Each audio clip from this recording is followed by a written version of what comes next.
Before we then go on and see a presentation around the achievements, any questions about that? Does that still ring true? I was just wondering about the Innovation Fund. Is that still something that's happening? Yeah, I mean, I think there are a number of innovation projects that are still rolling through from the first round. Obviously, what we've got to do is a lot of what we've been doing over the past, 4 or 5 months really is understanding what our financial sustainability picture looks like and how we continue that. And of course, some of the contracts now that we have innovation funds within them as well. So the AMEP has an innovation fund that we can access, and the Humanitarian Settlement Programme has innovation fund access as well. So we'll be working to make sure that we can access those things as well. But I think, in a sense, across the organisation, what we need to be doing is thinking about, innovation, whether it's in our processes and systems, and how can we do things better, and equally in terms of responding to some of the new contracts, how can we do things in a different way. And so, to some extent, it's going to be it's inbuilt in the way in which the new programs are operating that we have to keep innovating. Yeah. Anything else? No? Good? Oh, well, we might go on and see what the achievements look like.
So that was last year, and obviously, a significant amount of that was kind of still with having AMEP. So whilst we got the announcement about AMEP in March, we have to remember that we continued delivering significant services until June 30.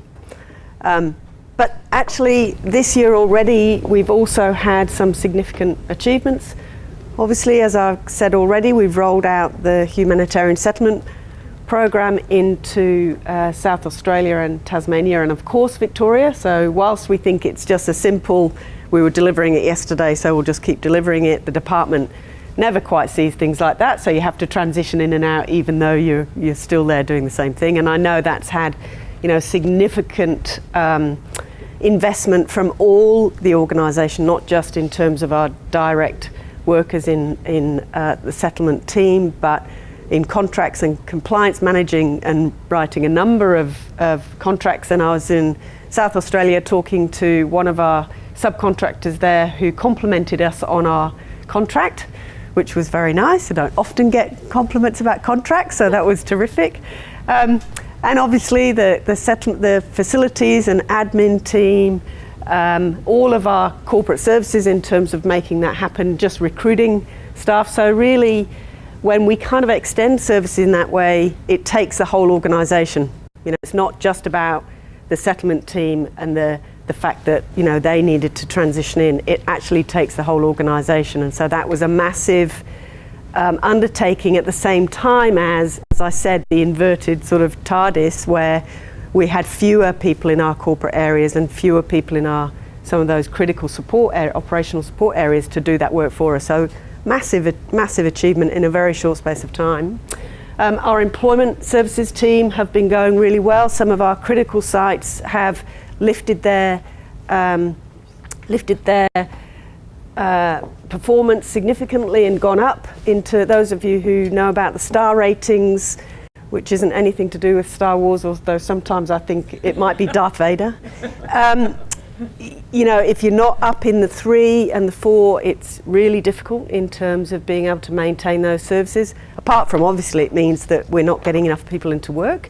So they've been working really hard and improved their performance in some sites quite significantly, which has been fantastic.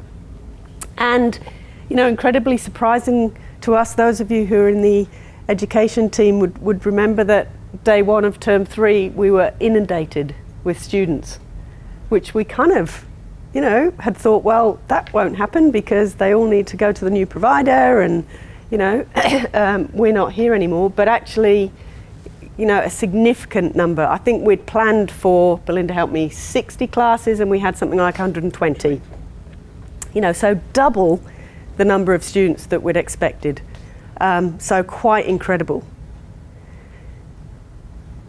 And, they're the things that will be interesting to see if they continue. But, that's an incredible testament to the organisation in terms of our history and what people expect from us. And, I had lots of people saying, lots of clients talking to me about, and people in the community saying, we don't quite understand why the government isn't funding AMEP anymore.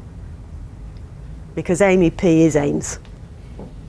After 65 years, generally, people think that they're one and the same. So, that's been incredible. So, even though we've had that amazing challenge, the work on the ground has continued. There are continually amazing stories about the way in which all of you are working together and the way in which you're working to ensure that those settlement outcomes continue for our clients. Any questions or comments about the achievements? I'm sure there are, a myriad of things that aren't up there, but I suppose it's just trying to give a snapshot of each of the strategic areas and things that we're continuing to do. Yeah, I think it's for others' information. Is it worth to say that what's the feedback we got from the department, the loss of AMEP? In terms of, yeah, happy to do that. So it was very mixed and quite confused. So in some cases it was about our price, and clearly, others were able to, for whatever reason, put in a cheaper price than us, in some cases quite substantially with the distance learning. In terms of AMEP general services in metropolitan areas, some of the feedback was, in one region, we could have demonstrated more innovation, for instance, but that very same answer in another region was viewed as excellent or outstanding. So it didn't really help us, I think, to understand why the decision was made. As I probably said when we announced the decision, I think there was a lot going on with the fact that the AMEP program had been moved into education, away from settlement. And so the idea of AMEP being a settlement program, so English kind of for that purpose, rather than thousands of hours available to actually learn a high level of English in an educational sense, I think that drove some of the thinking in the department, that they weren't really thinking with that lens. They were thinking about, well, TAFEs and dedicated education providers can do the AMEP. And so I think they were the critical things. So it really didn't, the feedback from the department wasn't kind of helpful. Since then, I think there are certainly policy and senior people within Canberra who recognise that that was a mistake. And I don't mean just the AIMS decision, although, I think they realised that was a mistake as well. But importantly, I think they recognise that AMEP actually is part of a bigger settlement response, and that they've lost a significant amount of capacity in terms of working with new arrivals in the way in which we were delivering it. So, for instance, they're looking forward to the fact that they'll be able to, most likely, roll out multiple providers in 2 years' time when the contract comes up for its first round of renewal, in order to provide a range of different offerings within a region. So, TAFE is one, teaching in a school or a library is another, or a small neighbourhood house is another. I did point out to them that that's actually what they had when they contracted AIMS. But, there you go. They're kind of left with the decision they've got. Yeah.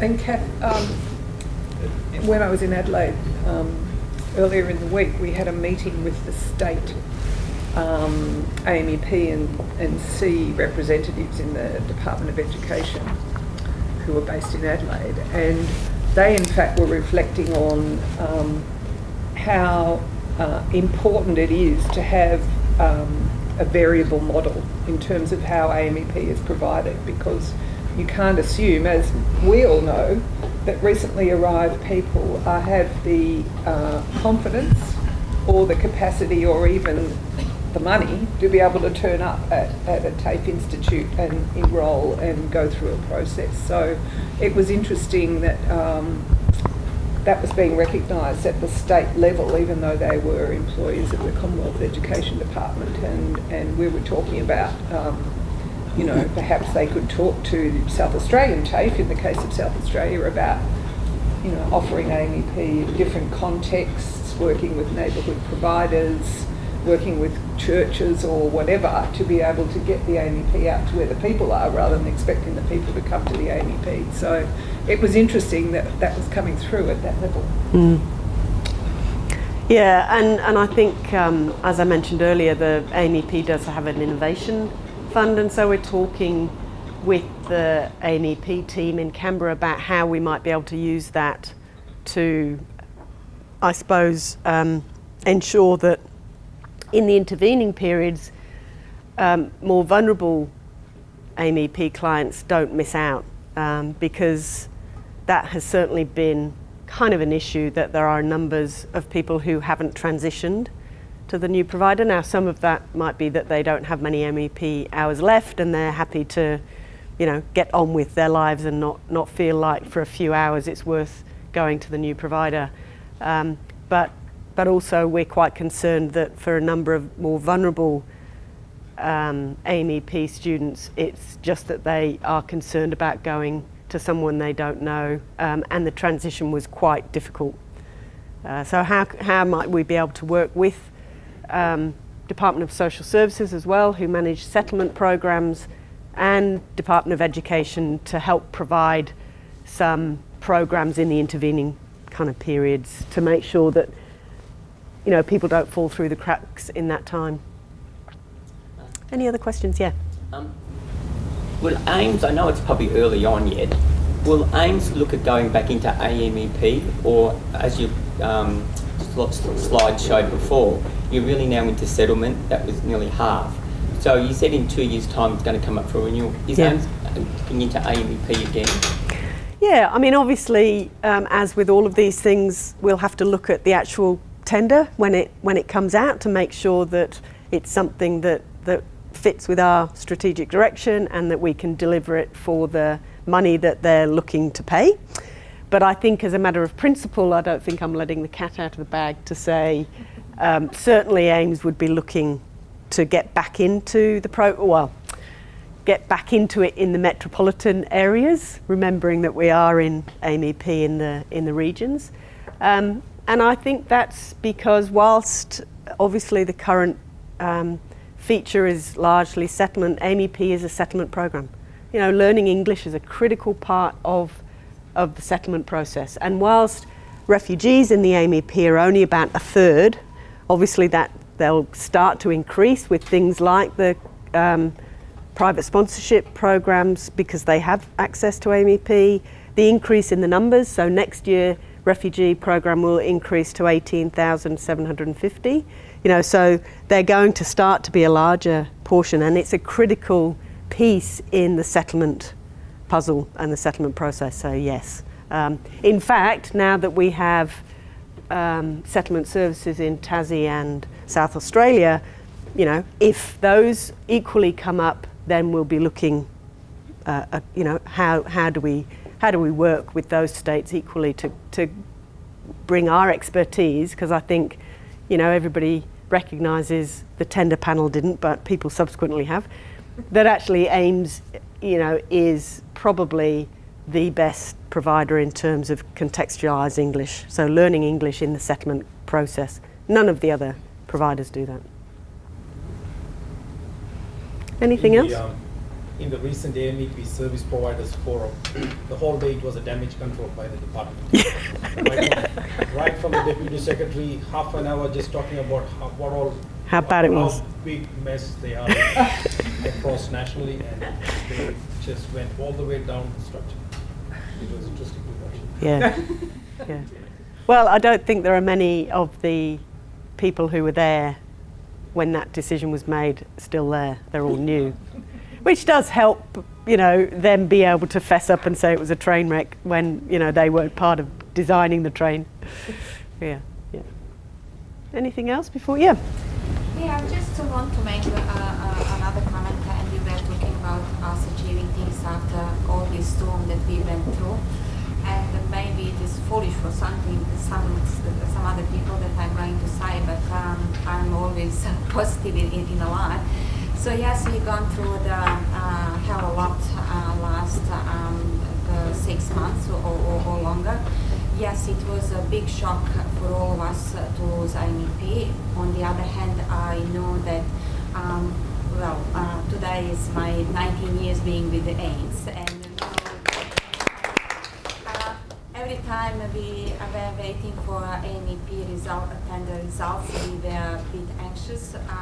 Why I'm saying so? Yes, we were in AMEP for so many years, but also it is not like 100%, which made you know, true this time, although we didn't expect in that extent. Yeah. But also, what I think what it doesn't kill us, it makes us stronger. Maybe this time we are going to see other avenues to explore more that we didn't have a time or capacity to I think explore, that's right. because we were so much involved in AMEP only. Yes. Maybe we are going to be more stable and you know, more confident in ourselves that we can do that. Yep. That's one thing, and the other thing is also, yes, we lost a lot of assets, meaning our colleagues who had to go due to this what happened. But also I have to say that atmosphere in head department, it is, I don't know, that's how I feel. Again, I excuse others that, you know, it is more like we know what happened and we are more connected. We might not go through the channel as we used to, like send an email, wait for email, or go through the that manager to that. How we work now, it is with shortcut. Yeah. Go straight to someone who we Great. know. Yep. That know, because obviously people are now mixed in different Yep. portfolios, Yep. and you can't expect that someone who is there 3 months or 6 months working in that portfolio knows as much as someone who is more. Yeah. So Yeah. again, I am Optimist. And Good. and also maybe there is another bad forecast for the beginning of the year, that we like results for that star ratings, and with uncertainty, with you know how many clients in education will turn up. But seeing so many PD days going around and people planning and putting their heads together, if we stuck together and really do our best, I'm sure we will survive and be stronger. And people already acknowledge they made mistakes. So also in that sense, I said, well, it happened to AIMS in the best possible time. They don't have a system. They don't know what they are doing. The contract itself is so stupid. Yeah. Not achievable. HCSF and all this, 8 weeks. Yeah. So they will see how stupid they were, and then also they will have eventually They might get it right. system after 2018. Yeah. And voila, we will be untarnished and Well said, Amira. Very well said, Amira. Exactly right. Sometimes it's a good thing, not to win all of that. In terms of Alex, I know all of the pain and suffering that we're going through in terms of the new MEP contract. Imagine if we had it across the whole. Yeah, maybe we wouldn't have survived. So yeah, on that note, I think, Amira, that's exactly right. We have to, everything that comes along, you have to see the opportunities in it and grasp them. And I think that's what's been so incredible, that's exactly what people have done in the organisation, which is a massive testament. And we are looking for those new opportunities, which is sometimes hard when you've been, when you're consumed with running one thing. But let's hope it's not too long out in the cold. Okay, so on that note, we might reintroduce this slide. Many of you will have seen it. Those who are new to the organisation, this was kind of an attempt to do, exactly that, Amira, to say, okay, yes, the contracts deliver the platform for us to do things, but, actually it's how do we meet people's expectations and aspirations using those contracts, rather than focusing just on this is a contract and let's deliver the contract. So this is about, what's our kind of integrated approach. And when I mean integrated, it doesn't mean that we all have to do everything together, much as that's lovely. It does also mean that sometimes we're a teacher in a classroom delivering English, or we're a caseworker sitting with a new arrival. But it's about how all of the things that we do come together to help provide a journey for someone who's recently arrived. Obviously, that first stage about engaging with us, doing all of those things about how do we assess, how do we work with people when they first front up, and the new humanitarian settlement program is going to demand more of that integration in terms of job active, AMEP and the settlement caseworker, which are some of those things we'd already been piloting. So how do we work together to have a kind of a single view, if you like, even if we can't quite get to a single plan, but at least everybody knows what the client's trying to achieve. Obviously then we're delivering on the plan, delivering whatever those services are that the client requires, and that might not be just us, but obviously other things are happening in the community. And then we're transitioning. And as all of you would know, settlement is a process. It's not a lovely linear, you go from A to B to C, and people might come back in and loop back in through into delivery once they've transitioned out. But, the majority If we're doing our job well and we're working with people, then we've transitioned them into the mainstream community and they don't need to come back to us. And we just wanted to put up, I suppose, an example of that. Often, particularly for those of us who don't have day-to-day contact with clients, sometimes it's hard to visualise. Well, so what does that mean? So Hamid, her story really demonstrates that. She was a settlement client, came in through that process, went into our MEP program and into our job services, became a volunteer, and is now doing a barista course at Kensington. So kind of lots of connections in terms of her journey within AIMS, and not linear. She would have come into MEP, she would have been in settlement and job services at the same time, looking to have some social participation at the Werribee Park. So lots of different things, all kind of coordinated and provided through AIMS. So really trying to bring to life what that integrated looks like. Just before we go on to that, any questions about that? So I know there's kind of been a sense of, we were on a journey in terms of really trying to push through into the regional operations and bringing all of our programs together. We have had to go out slightly in terms of back into kind of more portfolios, although education and employment are very much working together. But kind of we still know that joining up our services with the client in the centre is the best way in terms of how we're going to get improved outcomes. It just means it's a little bit harder for us, again.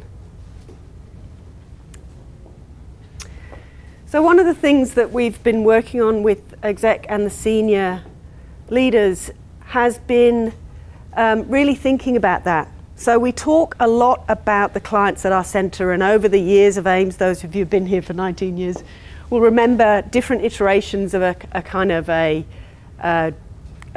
donut way of describing the fact that we put the client in the middle. But kind of what does that actually mean?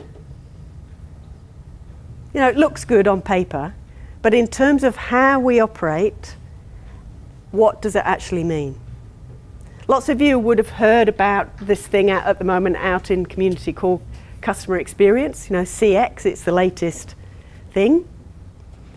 But what we've done is taken some of that theory, if you like, which is about how do we make sure that our client experience with us is the very best it can be. How they assess not what we think, but what do they actually think about is their experience with AIMS, in terms of how they feel about us, how they think about us, when they've had an interaction with us, what do they go away with? Do they go away with thinking, wow, this is a group who are knowledgeable and passionate and are really concerned to make sure that I get my needs and aspirations met and they understand my strengths? Or do they come away thinking, wow, I've just got another different phone call, a different number to ring now to speak to somebody else, or I've got to go and tell my story to another person now. So we came up with this idea of client promise. So lots of organisations have this thing, and if you've ever, gone onto a website or on Amazon or, I don't know, Telstra or something, they might have this thing called the customer experience vision. For us, it's about what's our promise? What's the promise we make to our clients? So this is kind of a draft, and we're keen to get your feedback in terms of, does this resonate? And I think it's still very much in draft form because I saw international added in and I wasn't sure about that, but anyway. As a recognised international leader in migrant and refugee settlement, we offer useful, responsive and supportive services that empower our clients to build successful lives for themselves. We commit to working with newcomers to help them feel welcomed, confident, connected and independent. Through this work, we believe Australia can be a more inclusive, productive and diverse multicultural society. So what that's trying to do is say, how will we work with you when you come? What will we help you with? And what will that lead to if we get it right? Now, we'll go through a process in terms of people being able to, provide feedback to that. But we really today just wanted to kind of get that up there to say, well, how does that resonate?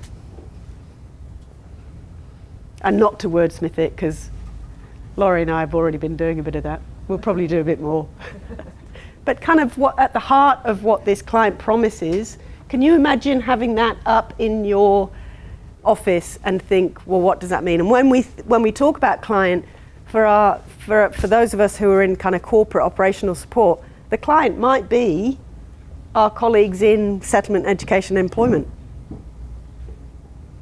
So if we're in corporate services, are we clear that we can provide useful, responsive, and a supportive service? That kind of indirectly will empower our clients. Any kind of first sense? Is it a good idea to have a client promise? Yeah, lots of nods. Do you think this kind of, gets there? This is about us working with people for them to build successful lives? You couldn't help yourself, could you, Laurie? Well, I just think it comes back to our values. Yeah. What underpins this, and as you say, it's a work in progress, is the values that we hold dear, and that's all about, believing in a multicultural society and basically trying to help people. Yep. No. Mira. But after working with numbers, I had the opportunity to work in a field in Dandenong, and all these promises that you said, and it is really fantastic that we want to accommodate people's needs and their wishes. But honestly, I think if we ever go on that again in that part of AMP, I think we have to draw on really how much we want to accommodate someone's wish list, because there are people, I can't come on Friday, I have to go to mosque, I can't come on Wednesday, I have to go to church, I can't come. So we try to accommodate everyone. So yes, in terms of interaction with our colleagues, there is a promise, and we really need to work together and help each other as much as we can. And doing so, we all might make mistakes, but just still stuck together and help each other. Yeah, I think that's a really, really critical point, because what that isn't saying is kind of whatever goes. And I think there's a few critical things in there that help us to say, we want to work with you, we're going to build on your strengths, but we're going to do that in partnership. So, we offer useful. So is it useful to learn English an hour a week for the next 30 years? No. So in that communication, what we need to do is ensure that we're working with you to empower you by providing kind of that critical information. That it's not useful for you to do that, but equally we do need to be responsive in terms of being able to say, but we can, teach English on a Saturday or at 6 o'clock because you're working. So there's that, but you're right, we have to get that balance right, because at the end of the day, we won't achieve them being connected and independent and confident if kind of equally we don't help them to come out of their safety zone. Tassia. My question's really around the breadth of the employment contract, which is beyond, it's a mainstream community. Are we narrowing down our focus, or is it that this is our major focus? Yeah. So I guess if our employment client who happens to be long-term unemployed, not from refugee or migrant background, that's right. Would they feel this is the client promise? Exactly, yeah.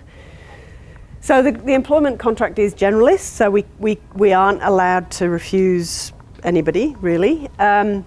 Interestingly enough, when we had a called specific contract, equally we weren't allowed to refuse anybody, and we had more Anglos then than we do now, so that's a bit odd. So we do work in areas where there is significant refugee migrant communities. I think in terms of employment, whilst it might have been their parents who migrated, you would still say they've got that migrant background or culturally and linguistically diverse background, and certainly that's the majority of our focus, even in that contract where it's generalist. Yeah, but I think you're right, because that's that debate about newcomer. And how do we reconcile that newcomer idea with people who perhaps have been here for some time? Just change it from newcomers to our clients to help Yeah. them feel Yeah. confident, connected and independent. Yeah. Still rings true. Yeah. Just change. Exactly. Yeah, that's I mean, right. I think it also picks up on the point you're making, Cath, which is that settlement is a very kind of roundabout way for many people, and it also doesn't necessarily have a beginning and end date either. So you can argue quite meaningfully, I think, that some of the people who are sons and daughters of newcomers haven't necessarily completed that settlement journey yet. Their parents may not have, but they may not have either, because of the experience that they've had since they've been here, or whether they learnt English before they got to school and what impact that might have had on them. So I think Definitely. a settlement journey is not determined by length of time, and it's not a linear process, as Cath was saying. So perhaps in a way we need to talk more about what we mean by settlement, perhaps. Yes, yeah, probably. That's right. Yeah, it's interesting. Often with community leaders from the Horn of African communities who have been here for, mostly about the last 20 years, who have children, some cases born here, who've gone to university here, they're still struggling to kind of participate in the way that their other, non-migrant background, longer generation Aussies do. And that's because of the protracted settlement journey that they've been on, and just the visibility of their difference. So there's still a lot of work to do, I think, with even the second generation, and particularly concerning of refugees who have been arriving in the last, 10 years or so, whose participation rates are so low still after 5 years that their kids, we can't assume that their kids are actually going to do as well as other migrant groups, and has been the history so far. And yet, I'm a newcomer, I've only been a few weeks, but I'm just looking at, as a client promise that would be available for our clients to read, and obviously we stand by it. I'm just wondering whether it would be what people think if we started off with, we offer useful, responsive and supportive services that empower our clients to build successful lives for themselves as a recognised international leader, migrant and refugee settlement we commit to working with. Because to me, if I was a client, I Start think with we you. are saying we are really good Yeah. at what we do. Yep. And that's the opening statement. Yep. Yep. And I worked with Indigenous Health for a number of years in a community where often I was the only non-Indigenous worker.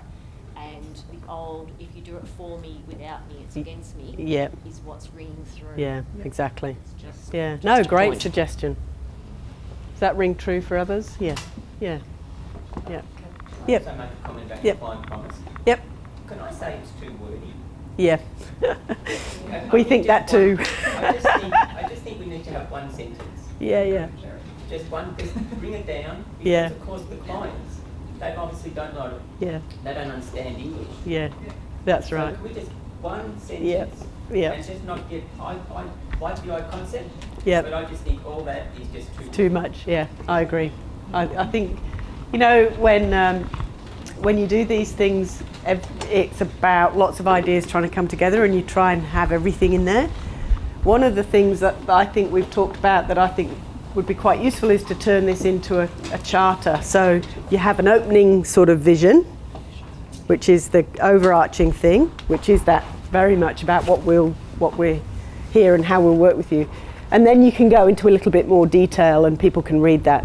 And that also goes to that point of, you know, we can't just do everything in any way, at any time, at any place. You know, there are kind of rights and responsibilities, and equally clients have responsibilities. So particularly I think people in our employment services and those of you here in co-located sites, you know, often we're dealing with quite aggressive behaviours, and I've worked in other agencies where our client charter went to those things too, that actually it's not okay for you to come in and abuse and shout and scream at our staff. And you know, there are ways in which we'll meet your needs and work with you, but it's a, you know, it's a partnership. We won't shout and scream at you, hopefully, but you can't do that to us either. So I think that's a good point. Okay, conscious of time, so we better keep moving. So talking about that wiggly line and the fact that the client journey isn't linear, it's a process.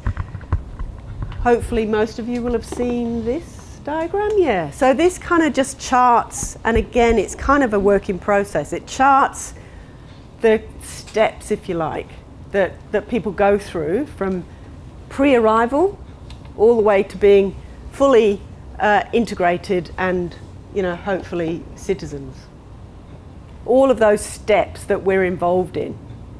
And over the next little while, some of the opportunities, Amir, I think you were talking about, is along that kind of settlement journey through each of those steps, there are things that we currently do, but there are other things that we could do as well, potentially for other migrant groups who don't currently have those kinds of supports. So international students and skilled professional migrants, you know, don't really get a settlement support program at all. You know, there is no funding for them to receive the kind of things that our refugee arrivals get. And there's probably lots of opportunities where that would be good and would support their successful settlement and would lead to that better integration. So it's kind of about understanding along that journey what are the opportunities, what currently do we do, but also in terms of that customer experience, they're all the touch points, if you like. And if you think about, you know, all of the times that you might have to, I don't know, ring Telstra or whatever it might be, and all of the different times, or the RACV when your car breaks down, or as I had, the tyre puncture on the Monash, you know, all of the different points at which it could have gone really badly if the customer experience hadn't been very good. You know, there are lots of points, and that's the same for us. There are lots of points at which our clients can have an exceptional experience, and there are lots of points potentially at where that can go wrong, whether that's about, you know, the first time they pick up the phone and ring and they don't get someone, they send an email, it doesn't get answered, you know, all of those things. And so, you know, part of that whole kind of client promise piece is not just about having some nice short words on a bit of paper that say, great, we've got that, stick it up in the office, lovely. It's actually about saying, so what does that mean? Useful, responsive services in the planning stage, at the welcome stage, you know, at every point. What does that actually look like? How does that translate into what the process is that our client has to go through? You know, do they have to fill in a really difficult form?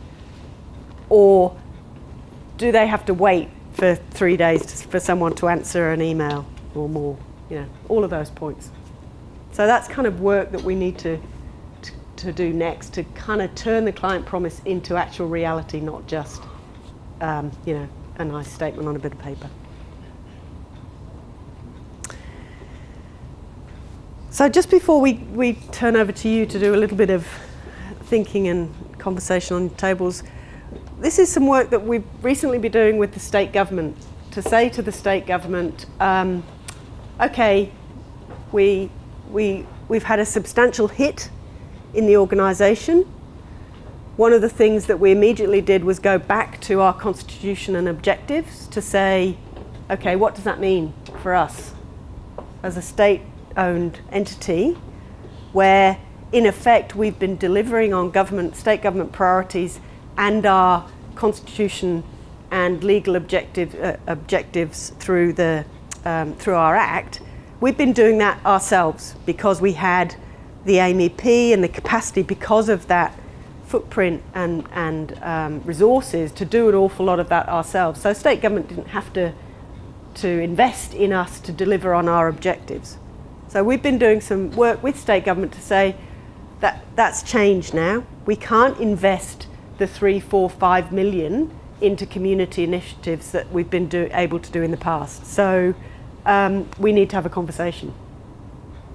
So in doing that, we also looked at, so what are the barriers? So if we're saying AIMS is critical to the state government in terms of achieving some of their priorities and objectives, well, you know, are there barriers? Are people from a culturally, linguistically diverse background struggling, or actually are they doing fine and, you know, AIMS doesn't need to make a case in terms of our role with state government? And unfortunately, we found that there are, you know, lots of barriers. As I briefly said about, only 17% of humanitarian migrants are in paid work after 18 months. You know, on every scale, they're not doing as well. Whether that's about women in paid employment, professionals in jobs that meet their previous qualifications, you know, people avoiding activities because of fear of racism. We saw in the launch of the Social Cohesion Report just last week an increase in the number of reports of discrimination and racism, which, you know, on the one hand is a good thing because it means that people are feeling safe and able to complain, but it's also worrying that we've got a trend in terms of increasing discrimination. So they're, you know, we all know this, the kind of barriers that our clients are facing. So kind of with that in mind, and our timing's going horribly off, but I think we've got about 20 minutes to kind of just in your tables. So have a think about if those are the kind of barriers that are happening. That's the kind of, so they're the problem that we need to solve, if you like. They're some of the problems we need to solve. We've got our client promise, if you like. That's the kind of customer experience that we want our client to be able to have. And the kind of touch points, if you like, through the process, through the client process, the settlement process. How do you think, you know, put yourself in one of these positions and say, well, how does that customer journey affect you? If you're a work broker, is that client journey and the client promise just about when someone walks in and they want a job? Or are there other aspects of that client journey that affect you in terms of living out that promise? Is that clear? So basically just put yourselves in one of those shoes. Some of you would be one of those people anyway. And how does that customer journey affect you? Should we put the customer journey back up, or are people clear? Yeah. So just have a discussion on your table. Fantastic. And so in any of those areas, did you talk about how you might improve the client experience? Was there something that you thought we're doing now that we could do better? Oh, you've got it back. There you go. Just right in time. We probably talked about how accounts payable would have to follow what the auditors say. Yeah. So we have to probably try and put out, and all finance has to follow. It's not just because Gerard and Manisha have had a bad night where we will pick on somebody because the paperwork is not correct. You sure? I'm positive. It's because that we have to we get audited, and as Diva down the back will attest that we get auditors all the time in our department. So we have to follow whether it's federal government legislation or whether it's other guidelines that we have brought in, that AIMS have brought in order to follow and in order to pass the audit requirement. Yep. So we probably think that we probably need those guidelines. Yep. And but that's a constant, and we're reviewing guidelines always. Yeah. Brilliant. Thank you. Anybody look at a different role? Who is happy to share? Yep. Hold us. There you go. So we looked at the case manager role, and we didn't really specify one of the journeys. We kind of just talked about it more generally. Can everybody hear? Oh, sorry. Yes. Thank you. So we looked at the case manager role, and we didn't specify. It's just for the TV, okay, the we video, not the. Unfortunately. We just talked generally about the client journey, and a couple of the things we talked about was particularly with the new HSP program, how there's a lot of admin around involved in, and how that can actually maybe impact on the client contact and the service that we can give to them, and then ultimately the outcome for them in their journey. So that's a bit of a barrier at this point that we see. And also something we talked about is managing client expectations. So a lot of clients that come might talk about how they might really be very dependent on case managers and constantly calling them, and if they don't answer because the case manager's with another client, then they feel like they're not getting responded to. So at the very beginning of meeting with a client, managing those expectations and saying that, we can't always be there on call 24/7, and just trying to explain the different kind of service that can be given. I think that's a really important point, isn't it? And goes mirror a little bit to your point too about, a good client experience isn't always about the experience being everything they always ever wanted. Sometimes it's just about making sure they're aware of what the service is and what it's going to be like. So if you think about strength-based approach, you'd be referring clients to other services where actually we're not in control of what that experience is going to be like. But if we know what the experience is and we can say to our clients, okay, I'm referring you to Centrelink, this is what it's going to be like at Centrelink.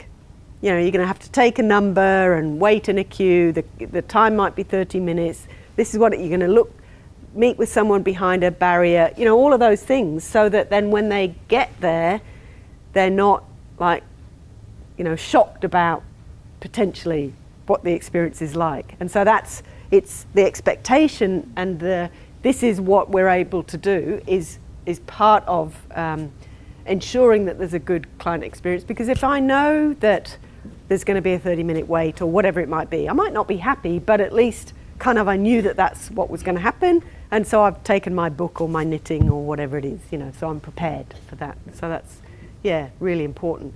But I think the admin we see this a lot across all of the programs, the increase in paperwork or administration that's required does take us away from what we're doing, and they're the things of, how can we think laterally about that, and how do we share those activities so that hopefully we're not repeating what we don't need to repeat, how can we automate some things, all of those things. I think the other important thing is that expectations around someone expecting that you're going to do everything for them. And if you think back to our client promise, we talk about responsive, supportive services, but so that people can do things for themselves. And that's a really important first kind of discussion with people if we're thinking about the journey in light of the client promise, that we're not here to do everything for you. We're here to support you for you to be able to do it for yourself. And sometimes early on, particularly, I remember when people were coming out of detention into our community program, that was a big struggle, because in different services and in different settings, people have everything done for them. And so, that can be a problem initially, because people expect, what do you mean you're not going to come and pick me up to take me shopping? That's what I expect. Yeah, terrific. Anybody else? Another role? Sorry, can I just say on the subject of managing client expectations, I think it's about managing external service providers Yes, and as well. stakeholder expectations of our role as case manager, and the information that they give to clients. It's like Yeah. your case manager will do this. I know. Your case manager will support you for 6 months to go to health appointments. Yeah, No, your case manager won't. yeah, So yeah, we've got to manage both of those. yeah, yeah. I think that's critical as well. And if you think about how we put, you know, as just as Jared talked about, clients are different. There's different clients. It's not just one thing. So to some extent, we could also view our external stakeholders in that light too, in terms of the client, and be able to be communicating with them about this is what we'll do, this is our promise, and this is what we'll do, and making sure that they're fully aware of how we operate, so that they're not providing false expectations. Definitely, because that is a huge issue, and we saw that a lot with the asylum seeker programs and the refugee settlement. When refugees receive basic household goods, asylum seekers don't, and there was a lot of confusion in the community about, well, hang on, you know, it was almost like, well, why aren't you providing a bed for the asylum seekers? That's shocking, you know. Well, that's not the service. Yeah, very, very important point. Anybody want to share another role that they might have talked about?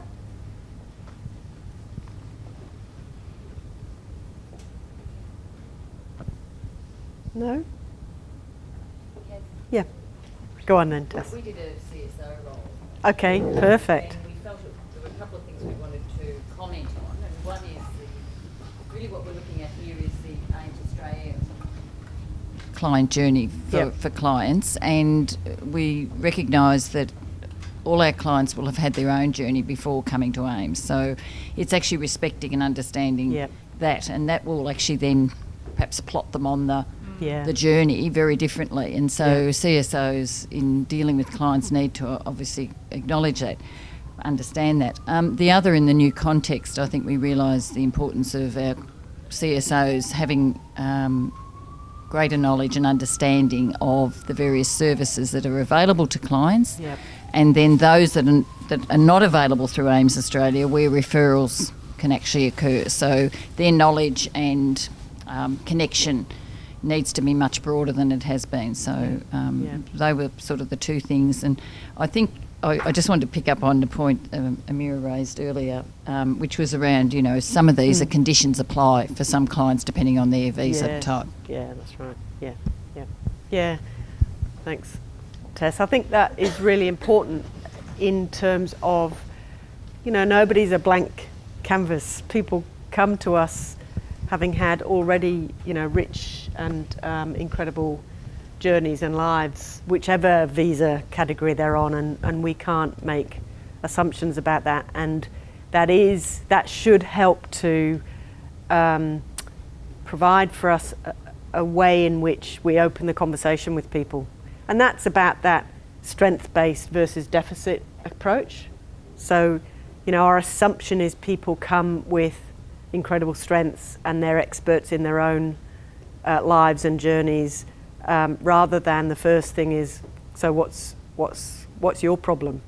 You know, why aren't you unemployed? What's your problem? Rather, it's about, you know, well, what are your aspirations? What have you done before? That kind of questioning kind of approach to try and draw out from people their amazing rich stories, and critical for our CSOs, because in many cases they're the first point of call for a client.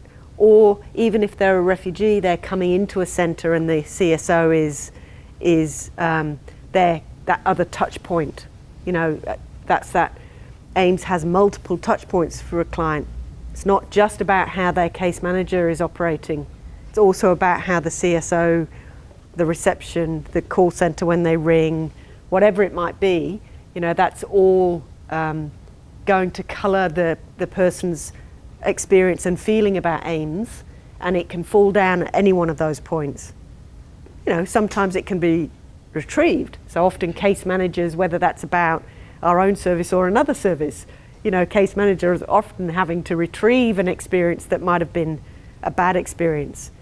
But it's far better if we don't need to, and that's that information sharing and making sure there's consistency in terms of everybody knowing, you know, not the ins and outs of everybody's story, and not the ins and outs of every service, but at least that starting point of if our starting point is we're here to provide responsive and useful services to help you settle really well, that's the starting point for everybody.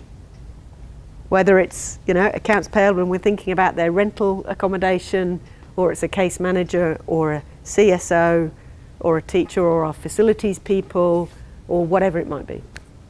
Yeah. Okay, thanks for that. The department also is trying to help with the new offshore POSCO orientation. Yes, And yeah. hopefully that information gets passed to the service provider, which directly helps the client journey. Yeah, exactly. That's it, I just want to share. Done. Yeah. Yeah, terrific. Okay, thanks for that. Hopefully that just kind of provoked some thinking. You know, it's hard when contracts do seem to dominate our world in terms of what we can do, when we can do it, how many times, for how long. And we know that they are realities because, you know, in many ways that's make or break in terms of whether we can afford to be here. But somehow our role is about taking those difficult things and putting them at the back ahead of that client promise in terms of what does it mean in terms of us being able to provide services that are useful, responsive, and will help people, you know, lead incredibly successful lives into the future. And so that's, I suppose, the challenge for us is in everything that we do, how can we always be thinking about that? You know, it's not a set and forget. We all wake up on a Monday morning with, you know, a bad feeling, or a Friday morning where we think, good grief, can the week just be over? But, you know, we have to keep challenging ourselves and thinking all the time about, you know, how are we living up to, as Laurie said, you know, that client promise is just about our values and vision. It's not anything kind of new out of the ether. It's really just what we've said all along in terms of how we want to respond and provide services.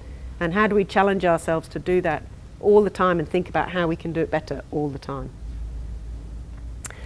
Are there any just general Q&A questions? Anybody want to ask anything that you haven't had an opportunity to do so yet? Those new people, refugees coming from the mountains and the what do you call it, Nauru? Yeah. Do we deal with those, or we get any client from those people who are coming? So we do have some clients in our community detention program who are medical transferees from Nauru. I think, I'm not sure that we have any from Manus. I don't think so. I think mainly Nauru. So yes, we are working with those, and people might have heard and seen news footage, and also advocates out in the community talking about the fact that those clients are now on a bridging visa pending return, I think it's called, thank you, which means actually they come off our services. So they're coming out of the community detention onto a bridging visa into the community, but without any support. Now, at this stage, I don't think any of our clients have actually been put onto that visa yet, but progressively they will. So they started with unaccompanied adult men, so people who are here without families. They're moving to families with adult children, I think over 10, not adult, but children over 10. And then they'll progressively move to all families, yeah. But obviously, on the kind of flip side, at least we're starting to see people from Nauru and Manus move to the States. So I think the next 100 or so, certainly from Nauru, will leave in January or February, and the US Homeland Security Department are back there doing the next assessment. So hopefully people will keep moving off. But in terms of people who are here, then the government are moving to take them out of formal support role services. Thank you. Any other questions? No? Thank you. Thanks for taking time out of, I know, which very, very busy lives at the moment, considering we are a much reduced workforce. So in some cases, I think sometimes we probably all feel like we're doing the jobs of 2 or 3 extra people. So thank you. Oh, thank you. And of course, late last week, early this week, the staff survey was launched. So this is kind of I think we call it Pulse. Yeah, so it's a Pulse survey. So it's not as comprehensive as the survey that we did last year. It's kind of a dip in, but I really do encourage you to complete that. We've had 14% responses in 3 days, so that's pretty good, but we've got to beat that 55% figure. So really please make sure that you log on and do complete the survey. It's really important for us, particularly now, to understand what are some of the challenges that we need to address, what's working well. We know that staff continually high levels of commitment to the work that we do and the values of the organisation, but there are other things that we clearly always need to keep working on to improve. So it's really important that you have your say. So I really encourage you to complete that. I think it's open until the 22nd? Friday next week, sorry. So we're careering into Christmas. So if you can put that on your Christmas list to do before you get to Christmas Eve, that would be brilliant. Really encourage you to do that. But thank you. Those of you who are getting holidays, have a safe and happy time with family. And thank you very much for all the work that you do. And I look forward to seeing you in 2018. It's a scary thought, isn't it? Yeah. Thanks, everybody. Thank you.